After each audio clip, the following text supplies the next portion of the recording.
देखिए दोस्त, प्रश्न क्या कह रहा है ना कि दो अंकों के लिए योग x दे दिया है, ठीक है, और गुणनफल कितना तो p दे दिया है। तो इन दोनों अवलोकन का हार्मोनिक माध्य क्या होगा, ठीक है। आप लोग देख सकते हैं लोग कब पूछा हुआ है और किस में पूछा हुआ है और कितना इंपॉर्टेंट है, ठीक है ना। तो चलिए इसको हम लोग बनाते हैं लोग, ठीक है। क्या दे दिया ना, दो संख्याओं के लिए योग x दे दिया है। मान लेते हैं एक संख्या a है और एक क्या है जी तो b है। योग मतलब कितना तो s दे दिया है, ठीक है।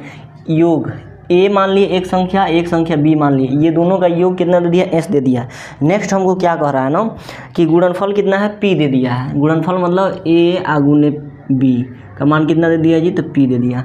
हमको पूछ क्या रहा है प्रश्न में कि इसका हार्मोनिक माध्य क्या हो जाएगा, ठीक है ना। हार्मोनिक माध्य मतलब हार्मोनिक मीन क्या हो जाएगा, ठीक है। यही हम लोग प्रश्न पूछ रहा है। तो देखिए छोटा है धमाका है, ठीक है ना, इसीलिए कहा जाता है ना फार्मूला जिंदाबाद था, जिंदाबाद है और जिंदाबाद रहेगा, ठीक है।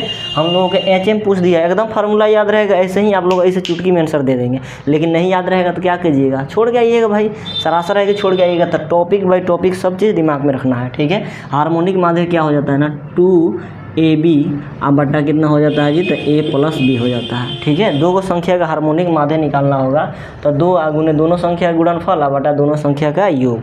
चलिए इसका आंसर लेके आते हैं लोग 2। और AB का मान कितना दे दिया, A और B का मान कितना तो P दे दिया, और A+B का मान कितना दे दिया जी तो S दे दिया, S हो गया आंसर, ठीक है। देख सकते हैं लोग CDS में पूछा हुआ एग्जाम पूछा हुआ प्रश्न था, ठीक है। आंसर हमारा क्या हो जाएगा जी तो 2P/S हो गया, ठीक है। 2P/S हो गया, क्लियर। चलिए हम लोग प्रश्न संख्या देखते हैं लोग कितना तो 2 देखते हैं। ये भी प्रश्न कब पूछा हुआ है और कैसे पूछा हुआ है समझिएगा। कह रहा यदि x और y का समानांतर माध्य और गुणोत्तर माध्य, समानांतर माध्य मतलब क्या तो AM मतलब अर्थमेटिक मीन कितना दे दिया है, और गुणोत्तर माध्य मतलब GM कितना दे दिया है, ठीक है।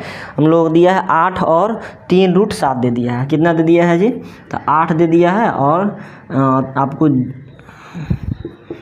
यही दिया है GM मतलब क्या जी तो गुणोत्तर माध्य, ठीक है। कितना दे दिया है जी तो 3√7 दे दिया है, ठीक है। इसका भी फार्मूला याद रहेगा तो बनेगा, नहीं तो नहीं बनेगा, ठीक है। AM मतलब अर्थमेटिक मीन यानी समानांतर माध्य, समानांतर माध्य का फार्मूला क्या हो जाता है जी तो A+B अब बट्टा कितना हो जाता है जी तो 2 हो जाता है, ठीक है। = हमारा 8 दे दिया। चलिए यहाँ से हम लोग A+B = निकाल लेते हैं। ये 2 इधर जाके गुना हो जाएगा यानी 16 हो जाएगा, ठीक है। ज्योमेट्रिकल मीन, ठीक है ना, ज्योमेट्री मीन मतलब क्या हो जाता है जी तो गुणोत्तर माध्य। इसका फार्मूला क्या हो जाता है समझिएगा, ठीक है। क्या हो जाता है √AB हो जाता है, √AB = कितना दे दिया 3√3। आप लोग देख सकते हैं क्या पूछा है जी x³ + y³ पूछा है, ठीक है। x³ + y³ यही ना प्रश्न में कह रहा है, ठीक है। क्या कह रहा है जी तो x³ कितना x³ + y³ का मान पूछ रहा है कि क्या हो जाएगा, ठीक है। चलिए हम लोग लाते हैं लोग आंसर। A+B का मान इतना ले आए लो। अब देखिए इसका मान कैसे करेंगे लोग, इधर भी रूट इधर भी रूट, यहाँ पर 7 है, सॉरी भाई कितना है जी तो 7 है, इधर भी रूट इधर भी रूट, उसको हल कीजिए, दोनों तरफ स्क्वायर करेंगे। स्क्वायर करेंगे तो इसका रूट से स्क्वायर कट जाएगा, ठीक है ना, यानी AB हो जाएगा। इधर स्क्वायर करेंगे तो 3 का स्क्वायर कितना हो जाएगा 9, और √7 का स्क्वायर कितना हो जाएगा जी तो 7 हो जाएगा, ठीक है ना। 3 का स्क्वायर 9 और √7 का स्क्वायर 7 हो जाएगा। अब आप लोग देख सकते हैं लोग A का मान अगर 9 लेते हैं और B का मान कितना तो 7 लेते हैं। यहाँ पर भी अगर A का मान कितना तो 9 और B का मान कितना 7 लेंगे और जोड़ देंगे तो कितना आ जाएगा जी तो 16, यानी हम लोग पूरा फिलअप कर रहा है। A का मान 9 और B के मान 7, A के मान 9 और B के मान 7, तब जाकर तो जोड़ेंगे तो 16 आ जाएगा, ठीक है ना। यानी हम लोग A भी दिया था ना, A भी नहीं दिया था, सॉरी, यहाँ पर XY दिया था। क्या कर लेते हैं जी तो XY लिख लेते हैं, ठीक है। क्या लिख लेते हैं जी तो XY लिख लेते हैं, XY।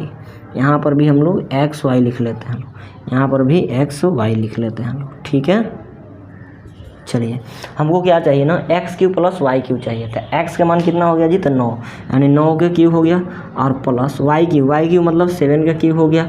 आप लोगों की याद होना बहुत ज़रूरी है, ठीक है। 9 के क्यूब कितना हो जाता है जी तो 729, और प्लस 7 के क्यूब कितना हो जाता है जी तो 243 के 343, 243 के 343, ठीक है।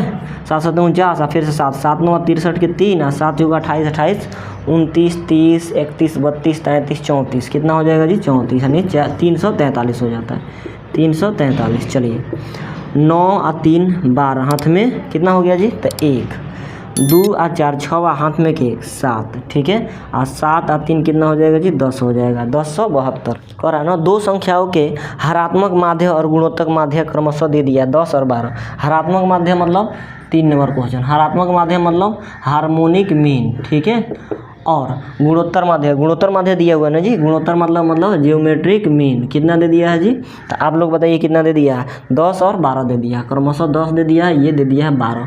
हमको प्रश्न में क्या पूछ रहा है कि इसका समानांतर माध्य क्या हो जाएगा। समानांतर माध्य मतलब क्या, तो AM यानी अर्थमेटिक मीन बराबर व्हाट हो जाएगा। अब देखिए ये हार्मोनिक मीन, जियोमेट्रिक मीन और अर्थमेटिक मीन तीनों में क्या हो जाता है जी, तो रिलेशन होता है, ठीक है, उसको भी आप लोग याद रखना। जैसे आप लोग क्या करते हैं लोग ना, क्या याद रखते हैं लोग जी, फार्मूला इसको याद रखेंगे, तीनों में रिलेशन जानेंगे लोग ना, तो क्या होता है ना, हक, HUG, हग, हग मतलब क्या होता है जी, गले मिलना, ठीक है, तो इसको हम लोग यू के न ले के ए बना देंगे, ठीक है, और यहीं हम लोग रिलेशन इसको डाल देंगे, ठीक है, क्या हो जाएगा HA और G डाल देंगे, ठीक है, HA और G, ये तीनों में रिलेशन को बताता है। H मतलब हार्मोनिक मीन, A मतलब अर्थमेटिक मीन और G मतलब जियोमेट्रिकल मीन, ठीक है। चलिए यहाँ पर बराबर डाल देंगे, इसका क्या करेंगे जी, तो स्क्वायर डाल देंगे, यही इसका रिलेशन हो जाता है, ठीक है। और यहाँ पर आप लोगों को क्या लगाना है, H है तो H और M लगा देना है, यहाँ पर A है तो A M लगा देना है, यहाँ पर G है तो G और M लगा देना है, ठीक है ना, और स्क्वायर कर देना है, इधर गुना कर देना है। समझ में आप लोग कैसे करना है, HAG याद रखना है, ये तीनों में हार्मोनिक मीन, अर्थमेटिक मीन और जियोमेट्रिकल मीन में क्या हो जाता है, रिलेशन होता है HAG, ठीक है। तो H मतलब हार्मोनिक मीन यानी HM लिख सकते हैं लोग, HM, A मतलब अर्थमेटिक मीन और G मतलब जियोमेट्रिकल मीन, ठीक है। अब बीच में क्या करिए, बराबर डालिए, ये दोनों को गुना कराइए, यहीं आप लोगों को रिलेशन निकल के चला आएगा, ठीक है। चलिए मान रख दीजिए, HM के मान कितना दे दिया जी 10, हमको क्या AM का मान पूछ रहा है, देखिए तो किसका, तो AM यानी अर्थमेटिक मीन का मान पूछ रहा है समानांतर माध्य, और GM का मान कितना दे दिया जी, तो 12 और स्क्वायर है तो स्क्वायर, ठीक है। चलिए AM इक्वल टू क्या हो जाएगा ना, 12 का स्क्वायर कितना हो जाएगा जी, तो 144 हो जाएगा, ठीक है। और ये 10 गुना है, इधर आके भाग लग जाएगा। अब लोग आप लोग बताइए, 1 0 है तो एक अंक पर दशमलव बैठ जाएगा, 14.4। ऑप्शन नंबर क्या हो जाएगा, तो D4 Devasena is the right answer हो जाएगा। क्लियर, देख सकते हैं लोग, इसका आंसर क्या हो गया जी, तो D4 देवसेना, ठीक है ना। तो चलिए हम लोग देखते हैं लोग आज का प्रश्न संख्या 4। देखिए 4 नंबर प्रश्न क्या कह रहा है, ठीक है, ये आप लोग याद रखेंगे लोग, ठीक है ना। 4 नंबर प्रश्न देखिए क्या कह रहा है, समझ। फर्श से टकराने के बाद एक गेंद उस ऊंचाई के 4/5वां भाग तक उछलती है जहां से वह गिरती है, ठीक है ना। यदि इसे 120 मीटर की ऊंचाई से धीरे से गिराया जाए, ठीक है ना, तो आराम की स्थिति में आने तक यह कितनी दूरी तय करेगी। मतलब देखिए एक छोटा सा बॉल है, समझाते हैं प्रश्न। छोटा सा बॉल है, क्या करते हैं ना, इसको 120 मीटर की ऊंचाई से गिराते हैं लोग, एकदम धीरे होले होले गिराते हैं लोग, ठीक ना। जब गिराएंगे लोग तो क्या होगा, गेंद को गिराते हैं रबड़ वाला तो छटकता है ना जी, तो वहाँ से गिराएंगे तो एक बार छटकेगा, 120 मीटर ऊंचाई से गिराएंगे तो क्या करेगा जी, ये छटकेगा, ठीक है, कुछ कम छटकेगा, फिर से कुछ कम करते करते एक टाइम ऐसा आएगा कि फर्श पर लेट जाएगा और डगर के कहीं दूर चला जाएगा। तो ये पूरा दूरी पूछा है कि पहले छटकेगा तो कितना दूरी होगा, उसके बाद कितना दूरी, उसके बाद कितना दूरी, उसके बाद कितना दूरी, फर्श तक जब तक लुढ़केगा वहाँ तक की दूरी क्या होगा, ठीक है। तो चलिए इसमें हम लोगों को क्या करना होता है ना, एक ट्रिक याद रखना है। क्या याद रखना होता है जी, तो ट्रिक, फार्मूला, ठीक है। इसका आप लोग कह सकते हैं लोग जी, तो ट्रिक, ठीक है ना। क्या हो जाता है ना, H क्या लिखेंगे, H A प्लस B, क्या लिखते हैं लोग जी, A प्लस B बट्टा A माइनस B हो जाता है, ठीक है। यही फार्मूला आप लोग याद रखिएगा इस प्रश्न के लिए, ये प्रश्न के लिए स्पेशल ये फार्मूला बनाया जाता है, ठीक है। चलिए हमको क्या दे दिया है, हाइट दे दिया है यानी कितना मीटर, तो 120 मीटर। हम लोगों को कितना, तो 4/5 दे दिया है। तो 4/5 में कौन A होगा कौन B होगा, तो बड़का A होगा और छोटका B होगा, बड़का A और छोटका B हो जाएगा, ठीक है। तो देखिए हम लोग क्या लिखना है, H का मान कितना हो गया जी, इसका आंसर लिखने के लिए, ये प्रश्न संख्या 4 का आंसर लिखने के लिए H का मान कितना, तो 120 हो गया, 120, ठीक है। एक बार जोड़ दीजिए दोनों को, 5 और 4 कितना हो जाएगा जी, तो 9 हो जाएगा। ये कोस टूटेगा तो गुना, अब बट्टा, एक बार ये दोनों को घटा के 5 में से 4 घटेगा, 5 में से 4 घटेगा तो कितना हो जाएगा, 1 नीचे रहे या नहीं रहे कोई फर्क पड़ने वाला नहीं है। बताइए 12 9 100 कितना हो जाता है जी, तो 8 और 1 0 है तो 1 0, ठीक है। यानी टोटल दूरी कितना, इतना मीटर की दूरी तय करेगी, समझ में आया, 280 मीटर की दूरी तय कर लेगी। समझ में आ गया आप लोगों को, ये प्रश्न बहुत ही इंपॉर्टेंट था, ठीक है। आप लोग इसको याद रखेंगे लोग, ये ट्रिक याद रखेंगे लोग तो फार्मूला याद रहेगा, प्रश्न बनेगा, नहीं तो नहीं बनेगा। क्लियर, आप लोग देख सकते हैं लोग किस ऑप्शन में दिया हुआ है। वीडियो अच्छा लग रहा होगा दोस्त, प्लीज़ लाइक शेयर सब्सक्राइब जरूर करेंगे, ठीक है। फिर मिलते हैं इसी तरह के प्रश्नों के साथ नेक्स्ट क्लास में, तब तक के लिए जय हिंद।